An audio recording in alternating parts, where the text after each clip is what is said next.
ಗಣಪತಿಭ್ಯೋ ನಮಃ.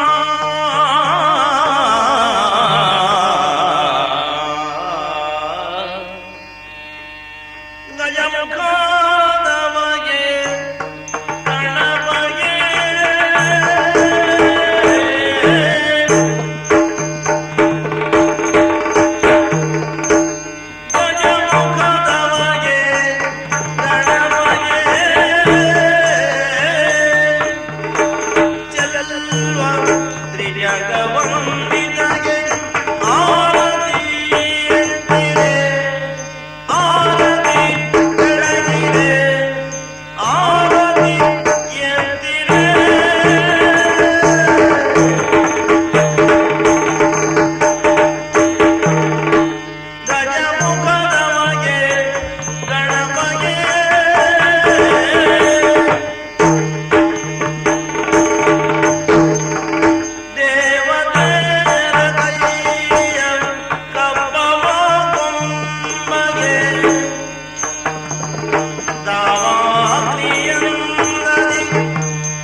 ಪೂರ್ವ ಸಂಧ್ಯಾಯ ಆವಿರ್ಭೂತಂ ಮಹಾತ್ಮನ ಶ್ರೀಕೃಷ್ಣನ ಅವತಾರದ ವಿಚಾರದಲ್ಲಿ ಮಂತ್ರದೃಷ್ಟಾರರಾದಂತಹ ಋಷಿಗಳ ಅಂಬೋಣ ಹೀಗೆ. ದೇವಕಿ ಎಂಬ ಪೂರ್ವ ಸಂಧ್ಯೆಯಲ್ಲಿ ಒಬ್ಬ ಮಹಾತ್ಮನ ಆವಿರ್ಭಾವವಾಯಿತು. ಈ ಮಾತಿನ ಸತ್ಯವನ್ನು ಸಾಕ್ಷಾತ್ಕರಿಸುವುದಕ್ಕೆ ಆ ಪಾತ್ರವಾಗಿ ನನಗೆ ಹೊಣೆ ಇದೆ ಅಂತ ತಿಳಿದೆ. ಈ ಪ್ರಪಂಚದಲ್ಲಿ ನರ ನಾಟಕವನ್ನಾಡುತ್ತಾ ನಾನಿದ್ದೇನೆ. ಈ ದ್ವಾರವತಿ ಸಮುದ್ರದಲ್ಲಿ ಅಂತರ್ಗತವಾಗಿದ್ದಂತಹ ದ್ವಾರವತಿಯನ್ನು ಮತ್ತೊಮ್ಮೆ ಮೇಲೆತ್ತಿ ಸರಿಯಾದ ಸ್ಥಾನವೊಂದನ್ನು ಕಲ್ಪಿಸಿಕೊಂಡು ನನ್ನವರೆಲ್ಲ ಓಲೈಸುತ್ತಾ ಇರುವಂತೆ ನನ್ನ ಮಟ್ಟಿಗೆ ಇದೆ ಒಡ್ಡೋಲಗ. ಪರಮ ಹರುಷದಿಂದ ನನ್ನವರನ್ನೆಲ್ಲ ಕೂಡಿಕೊಂಡು ಇಲ್ಲಿ ಇರುವಂತಹ ಈ ಕಾಲದಲ್ಲಿ ಏನದು ಕೇಳಿಸ್ತಾ ಇದೆ? ನಾರಾಯಣ ನಾರಾಯಣ ನಾರಾಯಣ ನಾರಾಯಣ. ಸ್ವಾಮಿ ಹೀಗೆ ಬನ್ನಿ.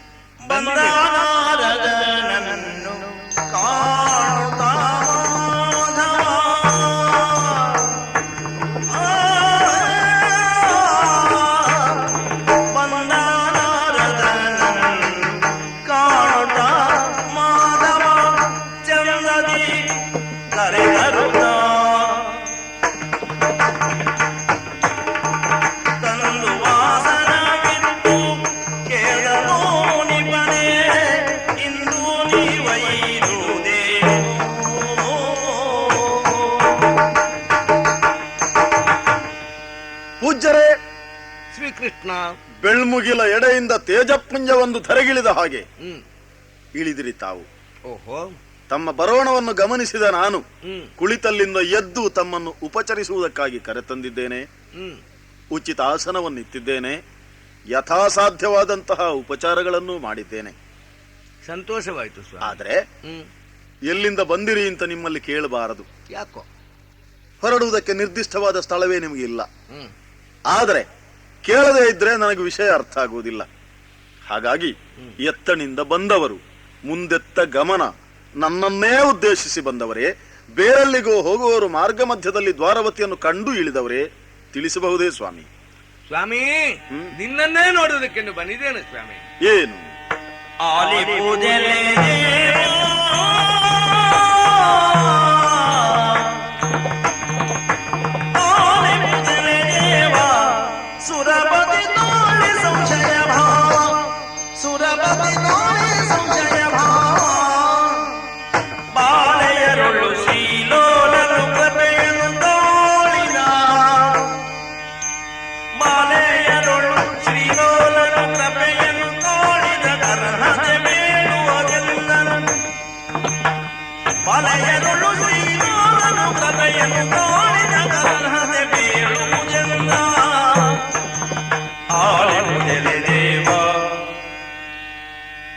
ಓ ದೇವರ ದೇವನೇ ಸ್ವಾಮಿ, ಮೂರು ಲೋಕದ ಯೋಗಕ್ಷೇಮದ ಕುರಿತಾದಂತಹ ಚಿಂತನೆಯನ್ನು ನಡೆಸುವವರಲ್ಲಿ ಮಹಾನ್ ಪ್ರವೃತ್ತಿಗಳ ಸಾಲಿನಲ್ಲಿ ಗುರುತಿಸಲ್ಪಟ್ಟವನು ಒಬ್ಬ ತ್ರಿವಿಷ್ಟಪೇಂದ್ರ, ಆ ಶಚೀಂದ್ರ. ಸುಧರ್ಮ ಸಭೆಯಲ್ಲಿ ಮಂಡಿತನಾಗಿದ್ದ ಸಮಸ್ತ ಋಷಿ ಗಡನದ ಮುಂದುಗಡೆಯಲ್ಲಿ ತನ್ನ ಮನಸ್ಸಿನಲ್ಲಿ ಮೂಡಿದಂತಹ ಒಂದು ಜಿಜ್ಞಾಸೆಯನ್ನು ಪ್ರಕಟಿಸಿದ. ಏನು? ಮೊನ್ನೆ ಎಂಬಂತೆ ಅಲ್ವೇ ನರಕಾಸುರನ ವಧೆ ಸನ್ನಿಧಾನದಿಂದ ಆದದ್ದು. ಹೌದು. ತನ್ನ ತಾಯಿಯ ಕುಂಡಲದ್ವಯಗಳನ್ನು ನಿನ್ನ ಮೂಲಕವಾಗಿ ಪಡೆದಂತ ಆ ದೇವೇಂದ್ರ ಆ ಸಂದರ್ಭದಲ್ಲಿ ನಿನ್ನನ್ನು ನಿನ್ನ ಜೊತೆಗೆ ಆಗಮಿಸಿದ್ದ ಆ ನಿನ್ನ ಭಾಮಾದೇವಿಯನ್ನು ಸಮ್ಮಾನಿಸಿ ಕಳುಹಿಸಿದ್ದ. ಹೌದು. ತನ್ನ ಕಾಣಿಕೆಯೋಪಾದಿಯಲ್ಲಿ ಪಾರಿಜಾತವೂ ನಿಮ್ಮೊಂದಿಗೆ ಧರೆಗಿಳಿದಿತ್ತು.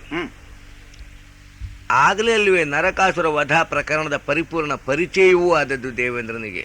ಹೌದು. ಅದರಿಂದ ಹುಟ್ಟಿಕೊಂಡ ಜಿಜ್ಞಾಸೆ ಏನಂತೆ? ಆ ನರಕಾಸುರನ ಸೆರೆಮನೆಯಲ್ಲಿ 16,000ಕ್ಕೂ ಮಿಕ್ಕಿದ ಸಂಖ್ಯೆಯ ನಾರಿಯರು ಬಂಧಿತರಾಗಿದ್ರು. ಹೌದು. ಬಂಧ ವಿಮೋಚನೆಗೊಂಡಂತಹ ಆ ನಾರಿಯರೆಲ್ಲ ಮನೆಗೆ ತೆರಳಿರಿ ಅಂತ ಹೇಳಿದ್ರೆ, ಕೃಷ್ಣ ನೀನೇ ಗತಿ ಅಂತ ಶರಣಾಗತಿಯನ್ನು ಹೊಂದಿದ್ರಂತೆ. ತಥಾಸ್ತು ಅಂತ ಒಪ್ಪಿಕೊಂಡೆಯಂತೆ. ಅವರೆಲ್ಲರನ್ನು ದ್ವಾರಕೆಗೆ ಕರೆತಂದೆಯಂತೆ. ಹೌದು. ಲೋಕದ ಉದ್ಧಾರಕ್ಕಾಗಿ ಅವತರಿಸಿದ ಭಗವಂತ ನೀನೆಂದು ಸಮಸ್ತ ಜನ ಸಂದೋಹ ಕೊಂಡಾಡುತ್ತಿರುವ ಈ ಹೊತ್ತಿನಲ್ಲಿ ಅಂತಹ ಭಗವಂತನ ಸಾಂಗತ್ಯ ಲಾಭವನ್ನು, ಯಾವ ಯಾಗವನ್ನು ಮಾಡದ, ಯೋಗವನ್ನೂ ಬಲಿಯದ ಆ ಹಿಂಗಳು ಏತಕ್ಕೆ ಹೊಂದಿರಬೇಕು? ಹೊಂದಿದ್ದಾರೆ ಎನ್ನುವುದು ಸತ್ಯವಾದರೆ ಹೊಂದುವುದಕ್ಕಿರುವ ಅರ್ಹತೆ ಏನು? ಈ ಪ್ರಶ್ನೆ ದೇವೇಂದ್ರನಿಂದ ಬಂದಿತ್ತು. ಆ ಪ್ರಶ್ನೆಗೆ ಉತ್ತರವನ್ನು ತಿಳಿದು ಹೇಳುವುದಕ್ಕಾಗಿ ನಾನು ನಿಯುಕ್ತನಾದವನು ಸ್ವಾಮಿ. ಅದಕ್ಕಾಗಿ ಸನ್ನಿಧಾನವನ್ನು ಅರಸುತ್ತಾ ಇಲ್ಲಿಯ ತನಕ ಬಂದೆ. ದಯವಿಟ್ಟು ಹೇಳಬೇಕು, ಆ ಹೆಮ್ಮಕ್ಕಳಲ್ಲಿರುವ ಯಾವ ಯೋಗ್ಯತೆಗೆ ನೀನು ಮನವೊಲಿದೆಯೋ ನಮಗೂ ಕುತೂಹಲಕ್ಕೆ ಕಾರಣವಾಗಿದೆ ಸ್ವಾಮಿ. ನಾರದರೆ, ಓ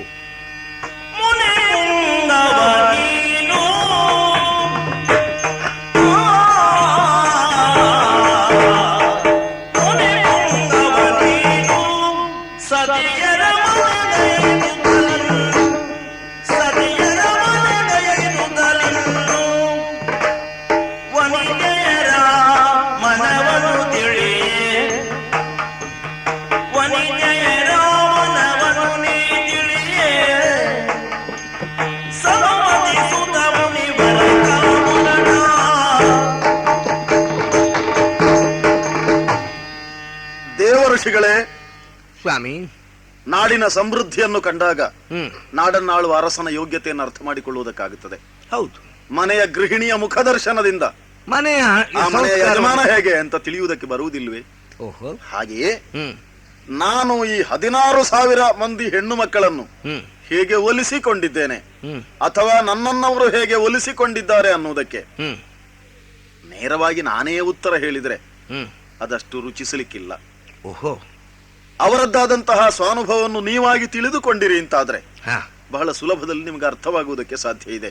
ಆದ್ದರಿಂದ ನನ್ನನ್ನು ವಿಚಾರಿಸುವುದಲ್ಲ, ಹಾ, ನನ್ನ ಅಂಕೆಯಲ್ಲಿರುವ ಅಂಕಿತದಲ್ಲಿರುವ 16,000 ಮಂದಿ ಹೆಣ್ಣು ಮಕ್ಕಳ ಮತ್ತೆಂಟು ಮಂದಿ ಅವರೆಲ್ಲವರನ್ನು ನೀವೇ ಸಂದರ್ಶಿಸಿ ಶ್ರೀಕೃಷ್ಣ ನಿಮ್ಮನ್ನು ಹೇಗೆ ನಡೆಸುತ್ತಾ ಇದ್ದಾನೆ, ಅವನನ್ನು ನೀವು ಒಲಿಸಿಕೊಂಡುದರ ಪರಿ ಏನು ಅಂತ ಕೇಳಿದ್ರೆ ಸ್ಪಷ್ಟವಾಗಿ ಉತ್ತರ ಅಲ್ಲಿಯೇ ಸಿಗುವುದಿಲ್ವೇ?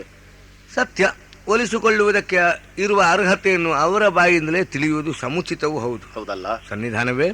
ಹಾಗಾದ್ರೆ ನಾನು ಬೀಳುಗೊಳ್ಳುತ್ತೇನೆ. ಸತಿಯರ ಮನೆಗಳಿಗೆ ಇದೆ. ಆಗ್ಲಿ ಆಗ್ಲಿ ಆಗ್ಲಿ. ನಾರಾಯಣ ನಾರಾಯಣ ನಾರಾಯಣ. ಮುನಿ ಸದೆಯರ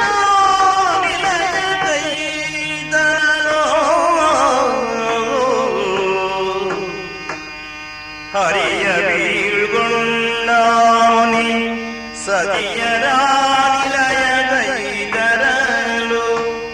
ಅಲ್ಲಿ ಪದಿಯನೊಡಗೂಡಿ ಪರಂಗಣಂಡು ಪದಿಯ ಕೂಡಿ ಪರಂಗಣಂಡು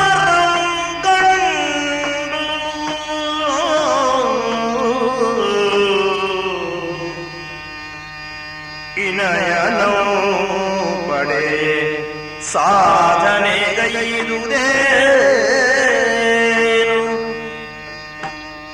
ಈ ಇನಿಯನೋ ಪಡೆ ನೀ ಸಾಧನ ಗೈದುದೇ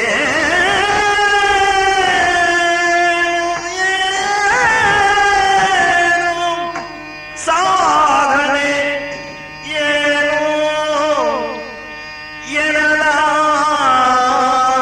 ವನಿತೆಯರು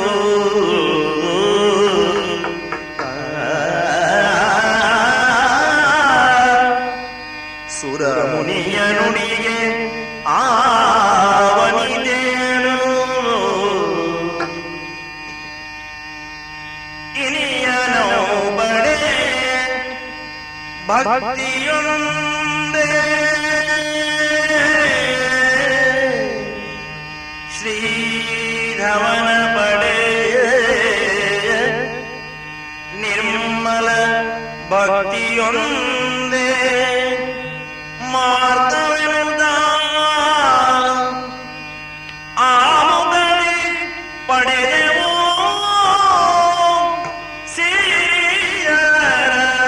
ಸಿರಿಯರಸನಾದ ಚರಣದೊಲುವೆ ಯಮಗಾಯ್ದೆನಲು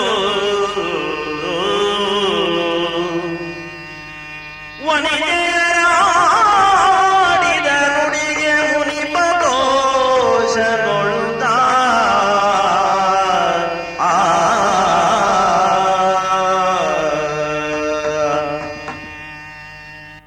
ಶ್ರೀಕೃಷ್ಣನಿಂದ ಬೀಳುಕೊಂಡು ನೇರವಾಗಿ ಸಾಗಿ ಬಂದದ್ದು ಸಾಲು ಸಾಲಾಗಿರುವಂತಹ ಸುಂದರ ಮಂದಿರಗಳ ಎಡೆಗೆ. ತನ್ನನ್ನು ನಂಬಿದ ಪ್ರತಿಯೋರ್ವ ಸತಿಗೂ ಒಂದೊಂದು ಮಂದಿರವನ್ನು ನಿರ್ಮಿಸಿಕೊಟ್ಟಂತಹ ಆ ದಯಾ ಘನನ ಔದಾರ್ಯಕ್ಕೆ ಎಣೆಯೇ ಇಲ್ಲ. ಕಾಣಿಸಿತೊಂದು ಮನೆ. ಆ ಮನೆಯನ್ನು ಪ್ರವೇಶ ಮಾಡಿದರೆ ಅಲ್ಲಿಗೆ ಹೋದ ಬಳಿಕವೇ ತಿಳಿದದ್ದು ಜಾಂಬವತಿಯ ಮನೆ ಅಂತ. ಈಗ ತಾನೇ ಆಸ್ಥಾನದಲ್ಲಿ ನನ್ನೊಂದಿಗೆ ನುಡಿದು ನನ್ನನ್ನು ಸತ್ಕರಿಸಿ ನನ್ನನ್ನು ಬೀಳ್ಕೊಟ್ಟಂತ ಆ ಶ್ರೀಕೃಷ್ಣ ಜಾಂಬವತಿಯ ಮನೆಗೆ ಹೋದ್ರೆ ಅಲ್ಲಿದ್ದಾನೆ. ಮನೆ ಮೇಲೆ ಕುಳ್ಳಿರಿಸಿ ಆ ಶ್ರೀಕೃಷ್ಣನ ಮುಂದುಗಡೆಯಲ್ಲಿ ಕಳಿತ ಹಣ್ಣುಗಳನ್ನೆಲ್ಲ ತಂದಿಟ್ಟು ಆತನನ್ನು ಸತ್ಕರಿಸುತ್ತಿರುವ ಜಾಂಬವತಿಯನ್ನು ಕಂಡು ಸಂತೋಷವಾಯಿತು. ಜಿಜ್ಞಾಸೆಯನ್ನು ಪ್ರಕಟಿಸಿದೆ. ಏನಮ್ಮ, ಯಾರ ಕೈಗೂ ಸಿಕ್ಕದೆ ಓಡುವಂತ ಈತ ನಿನ್ನ ಕೈಗೆ ಹೇಗೆ ಸಿಕ್ಕಿದ, ನಿನ್ನವನಾಗಿ ಹೇಗೆ ಉಳಿದ, ದಯವಿಟ್ಟು ನಿನ್ನ ಅರ್ಹತೆಯನ್ನು ಪ್ರಕಟಿಸು ಅಂತ ಹೇಳಿದರೆ ಜಾಂಬವತಿ ತಿಳಿಸಿದ ವಿಚಾರವೇ ಬೇರೆ.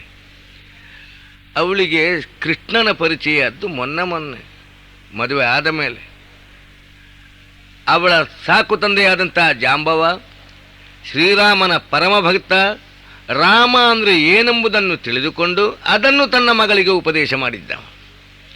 ಹಾಗಾಗಿ ರಾಮನಲ್ಲಿ ಅದಮ್ಯ ಭಕ್ತಿಯನ್ನು ಹೊಂದಿದ್ದಂಥ ಈ ಜಾಂಬವತಿ ಆ ರಾಮನೇ ಈ ಕೃಷ್ಣ ಎಂಬ ಸತ್ಯವನ್ನು ಅಪ್ಪನಿಂದಲೇ ತಿಳಿದು ಅವನನ್ನು ಓಲೈಸಿಕೊಂಡು ಬಂದವಳು.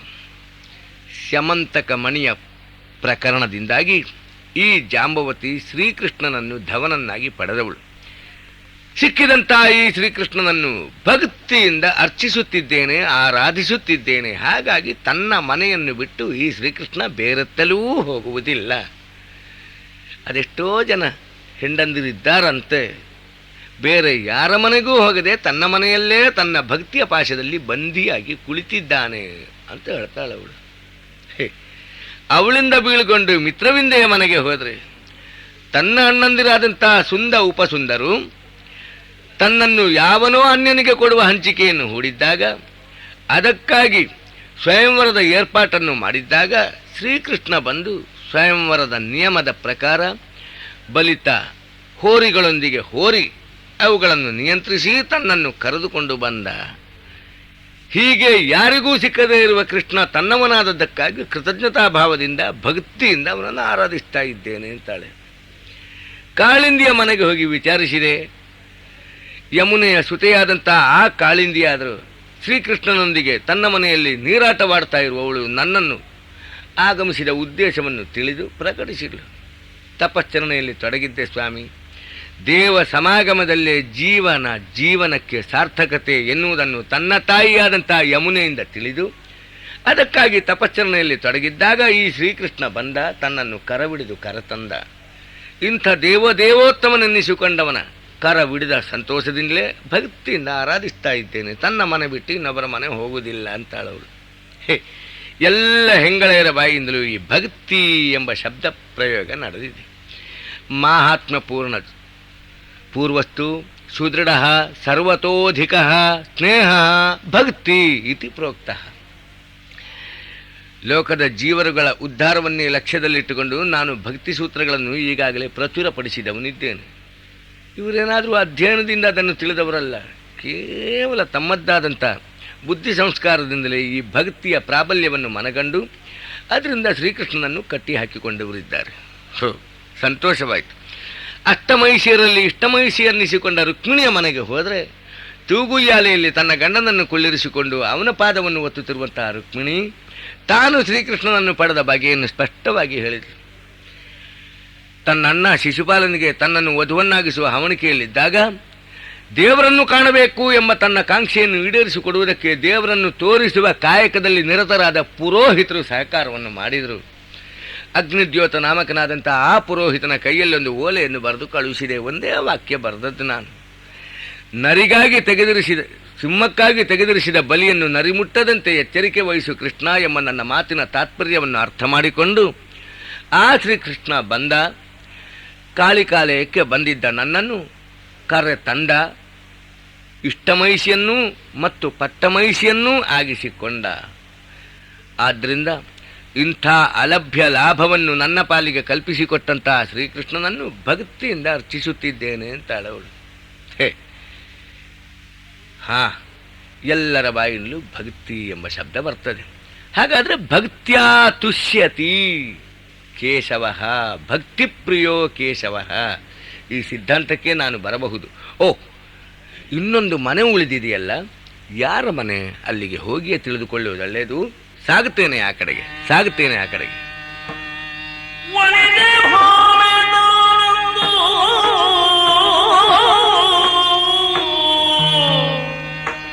ಹರಿಯ ಕಾಣದೆ ವಿರಾಗಲಿ ಪರಿತಪಿಸುತ್ತಿರಲು ಏನ ಪರೋಧವ ಕೈದೆನು ವಾಣಿವಲ್ಲ ಭಾವನಿದನು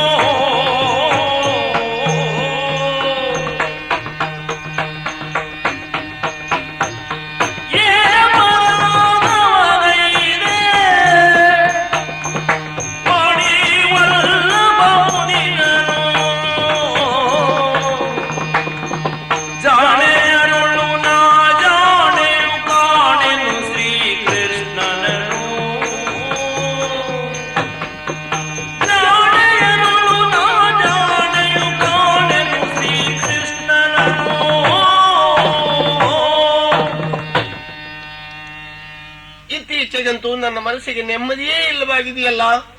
ಕಾರಣ ಎಷ್ಟೇ, ನಾನು ಮನಸ್ಸ ಮೆಚ್ಚಿ ವರಿಸಿದಂತಹ ಆನಂದ ಸ್ವಾಮಿ ಶ್ರೀಕೃಷ್ಣ ನನ್ನ ಮನೆಗೆ ಬರುವುದೇ ಅಪರೂಪವಾಗಿ ಬಿಟ್ಟಿದ್ದಾರೆ.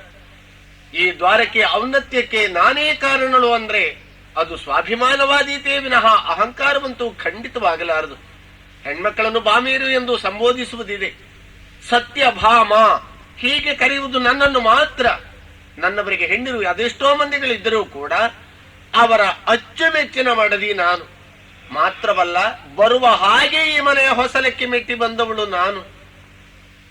ಇಷ್ಟು ಜನ ಈಗ ಅಲಂಕರಿಸಿಕೊಂಡು ಈ ದ್ವಾರಕೆಯಲ್ಲಿ ಓಡಾಡ್ತಾ ಇದ್ದಾರೆ, ಸಂತೋಷದಿಂದ ಇದ್ದಾರೆ ಅಂತ ಆದರೆ ಇವರ ಹಣೆಯ ಕುಂಕುಮದ ತಿಲಕವೋ ಕೊರಳ ಮಾಂಗಲ್ಯದ ಪದಕವೋ ಅದು ಉಳಿದದ್ದಿದ್ರೆ ನನ್ನಿಂದ ಒಬ್ರಿಗಾದ್ರೂ ಕೃತಜ್ಞತೆ ಉಂಟೆ? ಇಲ್ಲವೇ ಇಲ್ಲ. ಬೇಡ. ನರಕಾಸುರರ ಪ್ರಕರಣದಲ್ಲಿ ಅವರಿಗೆ ಸಹಕರಿಸಿದ ನನ್ನ ಬಗ್ಗೆ ನನ್ನವರಿಗಾದರೂ ಕೃತಜ್ಞತೆ ಇದೆಯೇ? ಇದ್ರೆ ಅವರು ಬರ್ತಿರ್ಲಿಲ್ವೇ? ನಾನು ಯೋಚಿಸುವುದು, ನಾನು ಏನು ಅಪರಾಧ ಮಾಡಿದ್ದೇನೆ? ತಿಳಿದು ನಾನೇನೂ ತಪ್ಪು ಮಾಡಲಿಲ್ಲ. ಹಾಗಾದ್ರೆ ಏನು? ನನ್ನ ಹಣೆ ಬರ ಅಂತ ಹೇಳಬೇಕು. ಹಣೆಯ ಹಲಗೆಯ ಮೇಲೆ ಬರೆಯುವವನು ಯಾರು? ವಾಡಿ ವಲ್ಲಭನಾದಂತ ಆ ವಿಧಾತನಲ್ವೇ? ಅವನೇ ಏನೋ ತಪ್ಪಿ ಹೀಗೆಲ್ಲ ಬರೆದಿದ್ದಾನೋ ಏನು? ಅದರ ಪರಿಣಾಮವಾಗಿ ಈ ವಿರಹ ವೇದನೆಯನ್ನು ನಾನು ಅನುಭವಿಸುವಂತಾಗಿದೆ. ಏನು ಮಾಡ್ಲಿ? ಯಾರಲ್ಲೇ ದೂರಿಕೊಳ್ಳಲಿ? ಅಯ್ಯೋ, ನನ್ನವರು ಬರೋದಿಲ್ವಲ್ಲ ನನ್ನ ಮನೆಗೆ. ನಾರಾಯಣ ನಾರಾಯಣ. ಓಹೋ, ನಾರದರು, ಬನ್ನಿ ಬನ್ನಿ ಬನ್ನಿ. ಹಾ ಹಾ ಹಾ.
ನಾರದ ಮಹರ್ಷಿಗಳೇ, ಸತ್ಯಭಾಮ ಅಮ್ಮನವರೇ, ನಿಮ್ಮ ಪದಾರವಿಂದಗಳಿಗೆ ಪ್ರಣಾಮಗಳು ಸ್ವಾಮಿ. ಓಹೋ, ದೀರ್ಘ ಸುಮಂಗಲೀ ಭವ. ನಿಮ್ಮನ್ನು ಕಂಡಾಗ ಆದ ಸಂತೋಷ ಎಷ್ಟು, ಏನು, ಹೇಗೆ ಅಂತ ವರ್ಣಿಸುವುದಕ್ಕೆ ನನಗೆ ಶಬ್ದವೇ ಸಿಕ್ಕೋದಿಲ್ಲ. ಓಹೋ, ಹಾ, ಸಂತೋಷಾಧಿಕ್ಯದಲ್ಲೇ ಕಣ್ಣು ಕೆಂಪಾಗುವ ಕ್ರಮ ಉಂಟಾ? ನನ್ನ ಕಣ್ಣು ಕೆಂಪಾಗಿದೆಯಾ ಈಗ? ಕಣ್ಣಿನಿಂದ ನೀರಿಳಿದ ಹಾಗೆ ಕಾಣಿಸ್ತದೆ. ಅದಕ್ಕೆ ಕಾರಣ ಬೇರೆ ಇದೆ.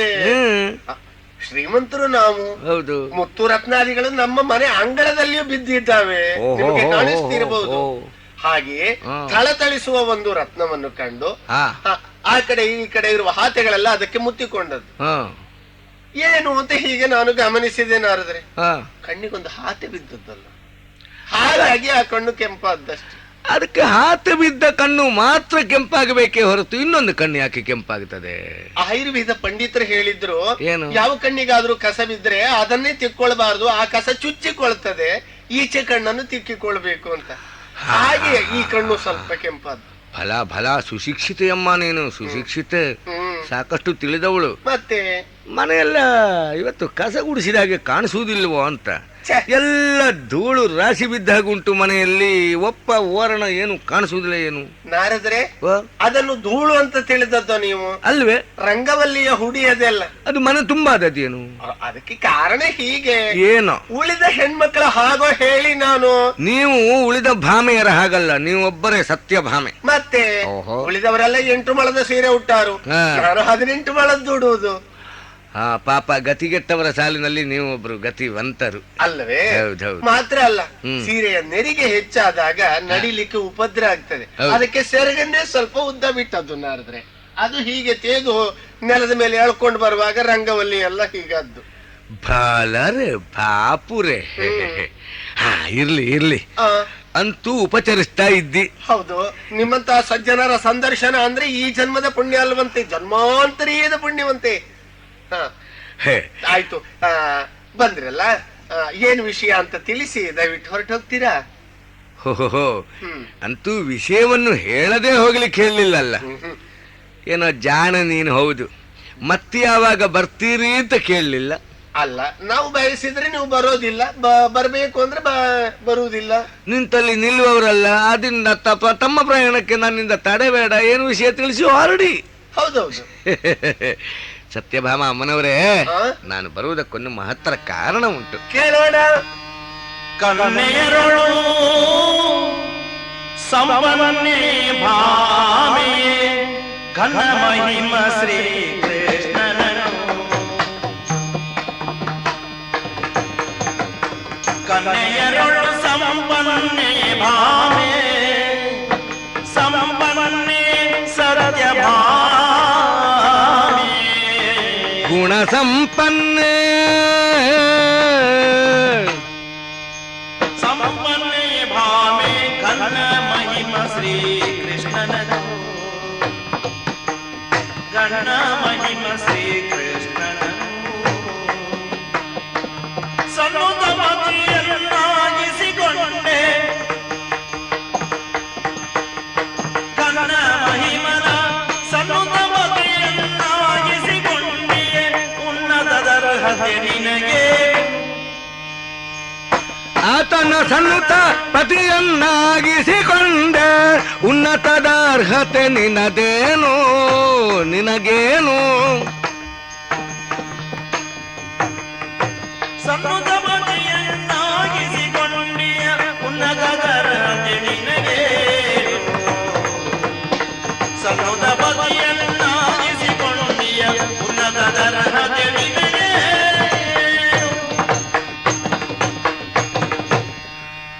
ಓ ಸತ್ಯಭಾಮ ಅಮ್ಮನವರೇ, ಶ್ರೀಕೃಷ್ಣನ ವ್ಯಕ್ತಿತ್ವದ ಕುರಿತು ಈಗಾಗಲೇ ಲೋಕಪ್ರಚುರಗೊಂಡಿದೆ. ಇಳೆಗಿಳಿದ ಮಹಾನುಭಾವ, ಇನ್ನಿತರರೆಲ್ಲರೂ ಇಳೆಗೆ ಬಿದ್ದವರು. ಅವ ಇಳಿದವನು, ಅವತರಿಸಿದವನು, ಲೀಲಾ ಮಾನುಷ ವಿಗ್ರಹನು. ಮನು ಮುನಿಗಳೂ ಸಹಿತ ಅವನ ಸಾಕ್ಷಾತ್ಕಾರ ಲಾಭಕ್ಕಾಗಿ ತಮ್ಮ ಆಯುಷ್ಯವನ್ನೆಲ್ಲ ವಿನಿಯೋಗಿಸುತ್ತಿರುವ ಈ ಕಾಲದಲ್ಲಿ ಅವರಿಗೂ ದುರ್ಲಭನಾದಂತ ಈ ಶ್ರೀಕೃಷ್ಣ ನಿನಗೊಬ್ಬನಿಗೆ ಗಂಡನಾಗಿ ಸಿಕ್ಕಿಬಿಟ್ನಲ್ಲ. ಅದು ಈಗ ಜಿಜ್ಞಾಸೆಗೆ ಆಹಾರವಾಗಿದೆ, ವಸ್ತುವಾಗಿದೆ.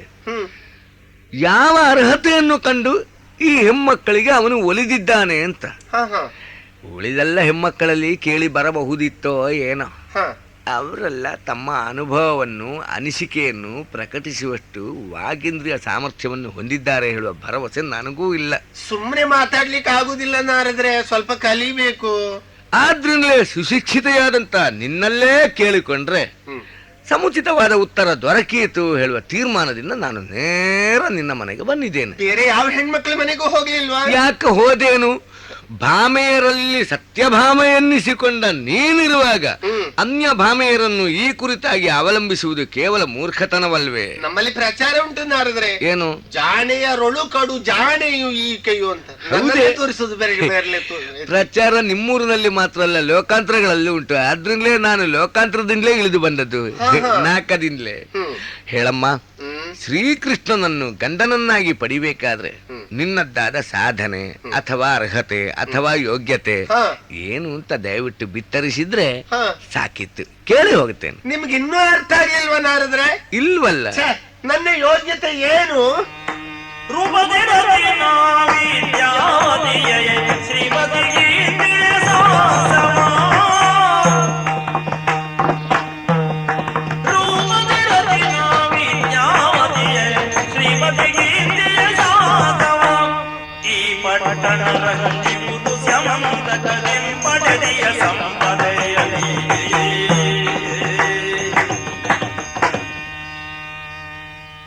ಮಹರ್ಷಿಗಳೇ, ಎಲ್ಲ ಮನೆಗಳಲ್ಲಿ ಗಂಡನ ಒಲುಮೆಯನ್ನು ಹೆಂಡತಿಯಾದವಳು ಪಡೆದುಕೊಂಡು ಇರ್ತಾಳೆ ಅಂತ ಹೇಳಲಿಕ್ಕೆ ಬರೋದಿಲ್ಲ.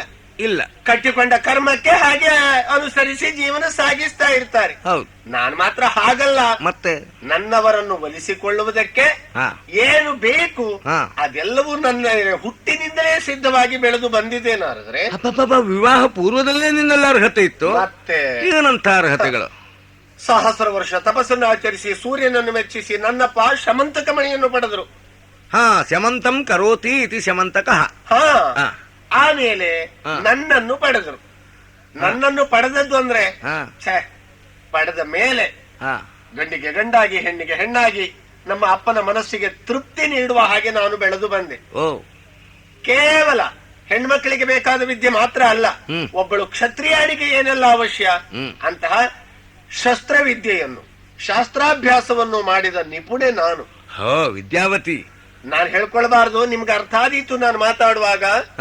ಮಾತ್ರ ಅಲ್ಲ, ವಿದ್ಯಾವತಿ ಮಾತ್ರ ಅಲ್ಲ, ರೂಪವತಿ ಅಂತ ನಿಮ್ಗೆ ಕಾಣಿಸ್ತದಲ್ಲ. ಓಹೋ ಓಹೋ, ರೂಪ, ವಿದ್ಯಾ, ಯೌವನ, ಸಂಪತ್ತು ಈ ದ್ವಾರಕೆಯಲ್ಲಿ ತುಂಬಿದ್ದೆ ನಾನು ಬಂದ ಮೇಲೆ. ಅಂದರೆ ಅಯ್ಯೋ, ಇಲ್ಲಿ ಏನಿತ್ತು? ನಾನು ಕುಶಸ್ಥಳಿ ಎಂಬ ಹೆಸರಿನ ನಡುಗುಡ್ಡೆಯಾಗಿತ್ತು. ಕೇವಲ ಹುಲ್ಲೋ ದರ್ಬೆಯೋ ಬೆಳೀತಾ ಇತ್ತು. ಹೌದು. ಈಗ ಹಾಗಲ್ಲ, ಹೊಸ ಹೊಸ ಕಟ್ಟಡಗಳು, ಭವ್ಯ ಮಂದಿರಗಳು ಎಲ್ಲವೂ ನಿರ್ಮಾಣ ಆದದ್ದು ನನ್ನ ಮೇಲೆ. ಗುಣ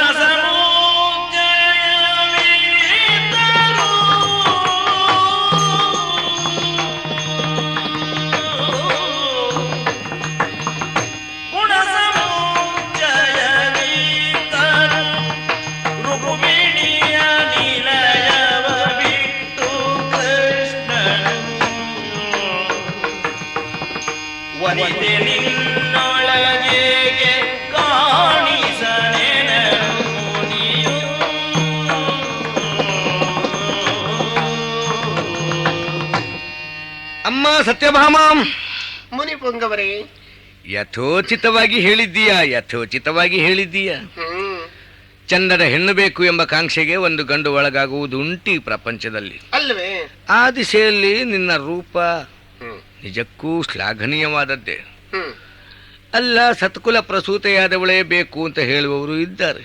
ನನ್ನ ಮನೆತನ ಕ್ಷಾತ್ರಿಯಾನಿ ನೀನು. ಆ ಬಗೆಯಲ್ಲೂ ಶ್ರೀಕೃಷ್ಣನು ನಿನ್ನ ಬಗೆಗೆ ಒಲಿದು ನಿಲ್ಲುವುದು ಸಹಜವೇ. ಮಾತ್ರವಲ್ಲ, ಸಾಹಸಿ ಮನೋವೃತ್ತಿಯ ಗಂಡುಸು ತನ್ನಂತೆ ಸಾಹಸ ಮನೋವೃತ್ತಿಯನ್ನೇ ಬಯಸುವುದು ಜೀವನ ಸಂಗಾತಿಯಾಗಿ ಉಂಟಿ ಲೋಕದಲ್ಲಿ. ಈ ದಿಸೆಯಲ್ಲಿ ವಿಮರ್ಶೆ ಮಾಡಿದ್ರು ನೀನು ಅಮಿತ ಸಾಹಸಿಗೆ. ಅಲ್ಲವಾದ್ರೆ ನರಮೂರಕರು ಸಾಯ್ತಿದ್ರ. ಮುರಾರಿ ಮತ್ತು ನರಕಾರಿ ಎಂಬ ಹೆಸರನ್ನು ಆ ಶ್ರೀಕೃಷ್ಣ ನಿನ್ನ ಅನುಗ್ರಹದಿಂದ ಪಡೆದ. ಅನುಗ್ರಹ ಹೇಳಿದ್ರೆ ದೊಡ್ಡ ಶಬ್ದ ಅದೀತ. ಸಹಾಯದಿಂದ. ಓಹೋ, ಅದು ನಿನ್ನ ದೇಣಿಗೆ. ಮೆಚ್ಚಬೇಕಪ್ಪ, ಮೆಚ್ಚಬೇಕು. ಇಷ್ಟೆಲ್ಲ ಗುಣ ಸಮುಚ್ಚಯ, ಇಷ್ಟೆಲ್ಲ ಗುಣಗಳನ್ನು ನೀನು ಹೊಂದಿದವಳಾಗಿದ್ದೀಯ. ಭೇಷ್ ಭೇಷ್. ಹುಲ್ಲು ಜೊಂಡು ಬೆಳೀತಾ ಇದ್ದಂತಹ ಸ್ಥಳದಲ್ಲಿ ಇವತ್ತು ಸುಂದರ ಮಂದಿರಗಳ ಆಗರ ಉಂಟಾಗುವುದಕ್ಕೆ ಕಾರಣ ನೀನು ಬಳುವಳಿಯಾಗಿ ತಂದಂತ ನಿನ್ನ ಸ್ಯಮಂತಕ. ಆ ಮಣಿಯ ಪ್ರಭಾವ. ಹೆಂಡತಿಯ ಮೂಲಕ ಬರಬಹುದಾದಂತಹ ಸಂಪತ್ತನ್ನು ಇಷ್ಟಪಡುವುದು ಅಧಮತ್ವ. ಆದ್ರೂ ಬಂದಿದ್ದು ಸುಳ್ಳಲ್ವಲ್ಲ. ಅವನು ಇಷ್ಟಪಡದೆ ಇದ್ರು ಬಂದಿದೆ. ಸಂಪನ್ನೆ ನೀನು.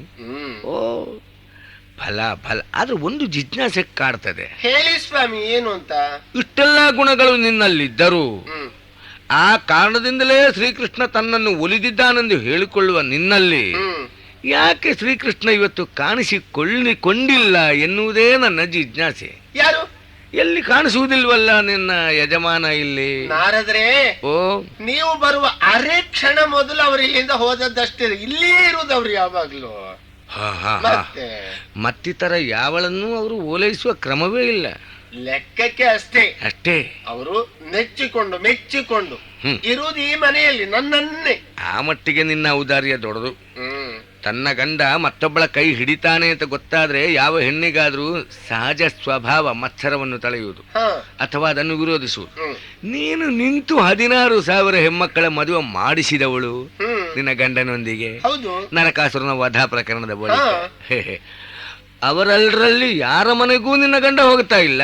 ಮತ್ಸರಿಸುವುದು ಯಾರು ಗೊತ್ತಾ? ಯಾರು? ಅಯ್ಯೋ, ನನ್ನ ಗಂಡ ನನ್ನನ್ನು ಕೈ ಬಿಡ್ತಾನೋ ಅನ್ನುವ ಭಯ ಇದ್ದವರು. ನನ್ನ ಬಗ್ಗೆ ಅಂತ ಅಳುಕೇ ಇಲ್ಲ. ಹಾಗೆ ಆದ್ರಿಂದಲೇ ನಿನ್ನಲ್ಲೇ ಇರ್ತಾನೆ. ಒಂದು ಕ್ಷಣದ ಮೊದಲು ಹೊರಗೆ ಹೋದವನು ಅಷ್ಟೇ. ಮತ್ತ್ಯಾಕೆ ನಿನ್ನ ಮನೆಗೆ ಅಭಿಮುಖನಾಗಿದ್ದ ನನಗವ ಕಾಣಿಸಲಿಲ್ಲ? ನಿಮ್ಗೆ ದಾರಿಯಲ್ಲಿ ಕಾಣಿಸಿಕ್ಲಿಲ್ವೇ? ಇಲ್ವಲ್ಲ. ಬಹುಶಃ ನೀವು ಯಾವ ದಾರಿಯಲ್ಲಿ ಬಂದದ್ದು? ಅದೇ ನಿಮ್ಮ ರಾಜಬೀದಿಯ ಬಲಗಡೆಯಲ್ಲಿ ನಿಮ್ಮ ಮನೆಯಲ್ವೇ, ಅದೇ ಬೀದಿಯಲ್ಲೇ ಬಂದೇನಲ್ಲ. ಕೆಲವೊಮ್ಮೆ ಅವರು ಕಿರುದಾರಿಯಲ್ಲೂ ಹೋಗುವ ಅಭ್ಯಾಸ ಉಂಟು, ಹಾಗಾಗಿ ನಿಮಗೆ ಅವರು ಕಾಣಿಸ್ಲಿಲ್ವೋ ಏನೋ. ಬಹುಶಃ ಇವತ್ತು ಕಾರ್ಯಾವಸರ ಬಹಳ ಹೆಚ್ಚಾಗಿತ್ತು ಕಾಣಿಸ್ತದೆ, ಇದ್ರು ಹಾಗಾಗಿ ಒಳದಾರಿ ಬಳಸಿಕೊಂಡನೋ ಏನೋ ನಿನ್ನ ಗಂಡ. ಅಲ್ಲ, ನಿಮ್ಮ ಹೆಸರಂತದಮ್ಮ? ಸತ್ಯಭಾಮ ದೇವಿ ಅಂತ ಕರೆಯುವುದು. ಯಾಕಮ್ಮ ಸುಳ್ಳು ಹೇಳುವವರಾಗಿ ನೀವು ಸತ್ಯಭಾಮ ಅಂತ ಹೇಳಿಸಿಕೊಳ್ತೀರಿ? ಏನ್ ಸುಳ್ಳು ಹೇಳಿದೆ? ನೀವು ಸತ್ಯಭಾಮ ಅಲ್ಲ, ಸತ್ಯವನ್ನು ಬಾವಿಗೆ ಹಾಕಿದವರು ಅಂತ. ಯಾಕೆ ನಾರದ್ರೆ? ಇಲ್ಲಿಗೆ ಬರುವ ಪೂರ್ವದಲ್ಲಿ ನಾನು ರುಕ್ಮಿಣಿಯ ಮನೆಯನ್ನು ಹೊಗ್ಗಿಯೇ ಬಂದವನು.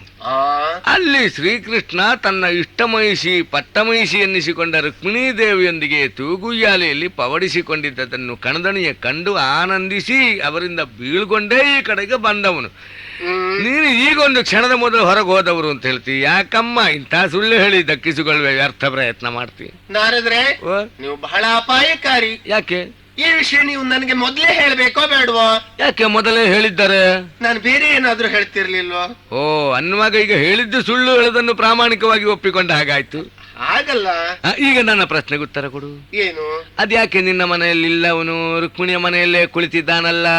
ಅಯ್ಯೋ ನಾರದ್ರೆ, ನಿನ್ನ ಗುಣಗಳೇನು ಫಲಿಸುವುದಿಲ್ಲ ಅಂತ ಹೇಳಿದಾಗಲಿಲ್ವೇ? ಹೌದಾ? ಅದಲ್ಲ ನಾರದ್ರೆ, ಮತ್ತೆ ರುಕ್ಮಿಣಿಯ ಮನೆಯಲ್ಲಿ ಅದಕ್ಕೆ ಕಾರಣ ಬೇರೆ ಏನುಂಟು ಗೊತ್ತಿಲ್ಲ. ಕೃಷ್ಣನ ಮಂಗುಗೊಳಿಸಿ ಹೇಳುವುದು, ಕೃಷ್ಣನ ಮಂಗುಗೊಳಿಸಿ ಹೇಳುವುದು ಮುನಿಯೇ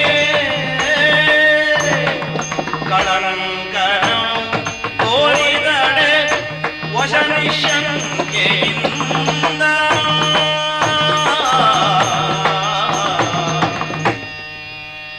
ಓ ನಾರದ್ರಿ, ಏನಮ್ಮ?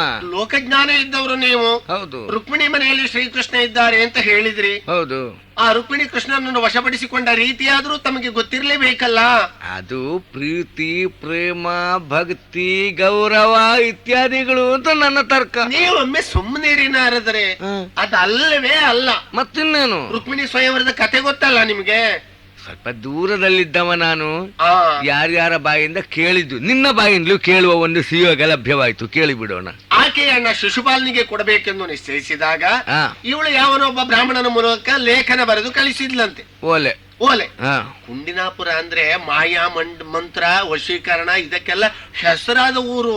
ಓಹೋ, ಉಣ್ಣುವ ಅನ್ನಕ್ಕೆ ಮದ್ದಾಕುವವರ ಊರು. ಮತ್ತೆ ಹಾಗೆ ಓಲೆ ಬರೆದು ಕಳಿಸಿದಾಗ ಓಲೆಯನ್ನು ಓದುವಾಗ ಅದರಲ್ಲಿ ಏನು ಕರ್ಮ ಬೂದಿ ಇತ್ತ ಏನೋ, ಇವರು ಉಸಿರು ಎಳೆದುಕೊಳ್ಳುವಾಗ ಆ ವಶೀಕರಣದ ಬೂದಿ ಇವರ ಮೂಗಿಗೆ ಹೋದ್ದು, ತಲೆಗೆ ಏರಿದ್ದು. ಅಲ್ಲದೆ ಹೋದ್ರೆ ಯಾವಳಾದ್ರೂ ಒಬ್ಳು ಹೆಣ್ಣು ಓಲೆ ಬರದ ಕಳಿಸಿದ್ಲು ಅಂತ ಮದುಮಗಳನ್ನು ಅಪಹರಿಸ್ಲಿಕ್ಕೆ ಮರ್ಯಾದಸ್ಥ ತಯಾರಾಗ್ತಾನ? ಓ, ಹಾಗೆ ಹಾಗೆ ವಶೀಕರಿಸಿಕೊಂಡದ್ದಲ್ವೇ ರುಕ್ಮಿಣಿ? ಈಗ ನಿಮ್ಮಲ್ಲಿ ಇಷ್ಟೆಲ್ಲ ಚಕ್ಯತೆ ಹೊಂದಿದ ನಿಮಗೆ ನೀವು ಯಾಕೆ ಅಂತದನ್ನು ಪ್ರಯತ್ನ ಮಾಡಬಾರದು? ನಾನು ಹಾಗಿದ್ದಕ್ಕೆಲ್ಲ ತಯಾರಿಲ್ಲ ನಾರದ್ರೆ. ಗಂಡ ಇಲ್ಲಲ್ಲ? ಅಯ್ಯೋ, ಈಗಲೂ ಹಾಗೆ ಅವಳು ಏನು ಮಂಕು ಬೂದಿ ಹಾಕಿ ಅವರನ್ನು ಉಳಿಸಿಕೊಂಡಿದ್ದಾಳೋ ಏನೋ ನಾರದ್ರೆ. ಒಂದು ಬಾರಿ ಅವರು ನನ್ನ ಮನೆಗೆ ಬಂದದ್ದಿದ್ರೆ ಮತ್ತೆ ಈ ಮನೆ ಮೆಟ್ಟಿಲಿಳಿದು ಕೆಳಗೆ ಹೋಗದಿದ್ದಾಗಿ ಅವರನ್ನು ಕಾಪಾಡಿಕೊಳ್ಳುವ ಹೊಣೆ ನನ್ನದು. ಹಾಗಾದ್ರೆ ಒಂದು ಬಾರಿಗೆ ನಾನು ನಿನ್ನ ಗಂಡನನ್ನು ತೋರಿಸಿ ಕೊಟ್ರೆ ವಶೀಕರಿಸಿಕೊಳ್ತೀನಿ. ನೀನು ತೋರಿಸಿ ಕೊಡ್ತೀರಾ? ನೀವು ತೋರಿಸಿ ಕೊಟ್ರೆ ವಶೀಕರಿಸಿಕೊಳ್ಳುವ ಹೊಣೆ ನನ್ನದು. ಹೌದಲ್ಲ? ಅವಳ ಹಾಗೆ ಮೋಡಿ ಮಾಡಿ ಅಲ್ಲ, ನನ್ನದಾದ ಸ್ತ್ರೀತ್ವವ. ನಿನ್ನ ರೂಪದಿಂದ, ನಿನ್ನ ಸಂಪತ್ತಿನಿಂದ, ನಿನ್ನ ವಿದ್ಯೆಯಿಂದ, ನಿನ್ನ ಸಾಹಸದಿಂದ, ನಿನ್ನ ಒಟ್ಟಿನಲ್ಲಿ ನೀನು ಹೊಂದಿರುವ ಗುಣ ಸಮುಚ್ಚಯದಿಂದ ವಶೀಕರಿಸಿಕೊಳ್ಳುವುದು ಸತ್ಯ ತಾನೆ? ಖಂಡಿತ. ಸರಿ ಬಿಡು, ಹಾಗಾದ್ರೆ ನಾನು ಹೋಗಿ ಬರ್ತೇನೆ. ತೋರಿಸ್ತೀರಾ? ಆದಷ್ಟು ಶೀಘ್ರ ಕೃಷ್ಣನ ದರ್ಶನ ನಿನ್ನ ಪಾಲಿಗೆ ಕಲ್ಪಿಸಿ ಕೊಡ್ತೇನೆ. ಅಷ್ಟು ಮಾಡಿದ್ರೆ ನಾನು ಇರುವಷ್ಟು ದಿವಸ ನಿಮ್ಮ ಉಪಕಾರ ಮರೀಲಿಕ್ಕಿಲ್ಲ ನೋಡಿದ್ರೆ. ಹೋಗಿ ಬರ್ಲೇ? ಬನ್ನಿ, ಹೋಗಿ ಬನ್ನಿ. ನಾರಾಯಣ ನಾರಾಯಣ. ಶ್ರೀಕೃಷ್ಣ. ಏನು ಸ್ವಾಮಿ? ಅಗಣಿತ ಮಹಿಮಾಂತರಂಗ ನಿನ್ನ ಲೀಲೆಯ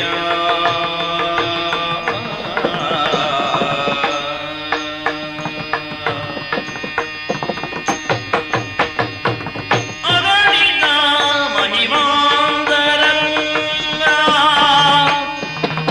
ಅಗಣಿತ ಮಹಿಮಾ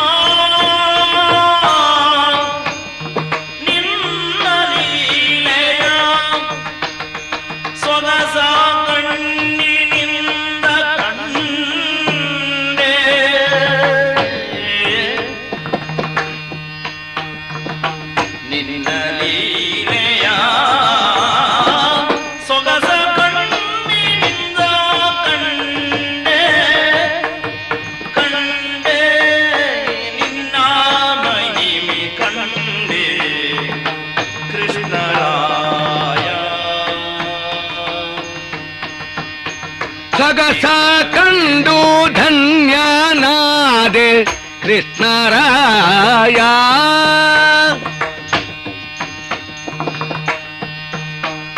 ನಿನ್ನ ಲೀಲೆ ಮಹಿಮೆಯನ್ನು ಸೊಗಸ ಕಣ್ಣಿನಿಂದ ಕಂಡೆ ಕೃಷ್ಣರಾಯ ಕಂಡೆ ನಿನ್ನ ಲೀಲೆಯ ಸೊಗಸ ಕಣ್ಣಿನಿಂದ ಕಂಡೆ ಕೃಷ್ಣರಾಯ